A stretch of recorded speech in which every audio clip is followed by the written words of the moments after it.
सवाल है हमारा कि पाकिस्तान में जितने भी स्कूल्स हैं वहां पे इंग्लिश और उर्दू की हैंड राइटिंग इम्प्रूव करने की जो बुक्स हैं वो प्राइमरी लेवल पे तो होती ही हैं, लेकिन देखा यह गया है कि सर उसका कोई फायदा नजर नहीं आता, बच्चे की राइटिंग वहीं की वहीं होती है। तो इसकी क्या असबाब है? असल में बात यह है कि हैंड राइटिंग इम्प्रूव करने के लिए दो चीज़ें अहम हैं। एक आपके पास मटेरियल, दूसरा करेक्शन के लिए उस्ताद का होना ज़रूरी है।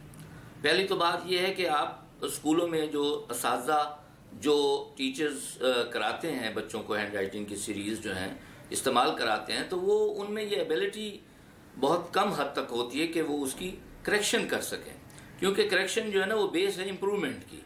तो इसलिए ये प्रॉब्लम्स हैं। और दूसरी बात यह है कि इस मेयार की हैंड राइटिंग सीरीज़ अवेलेबल नहीं है जिससे बच्चा जो है खुद से बैठ के उसको, या टीचर्स उनकी गाइडलाइन हो उस बुक्स में, तो वो उससे इम्प्रूव कर सकें। मेरी हैंड राइटिंग सीरीज़ जो हैं वो अल्हम्दुलिल्लाह इस मेयार की हैं। उसमें मैंने पॉइंट टू डायरेक्शन अल्फ़ाबेट की डिटेल जो है ना वो दे दी है। मैंने इतना आसान बनाया है कि टीचर्स बहुत आसानी से बच्चों को उससे इम्प्रूवमेंट करा सकते हैं।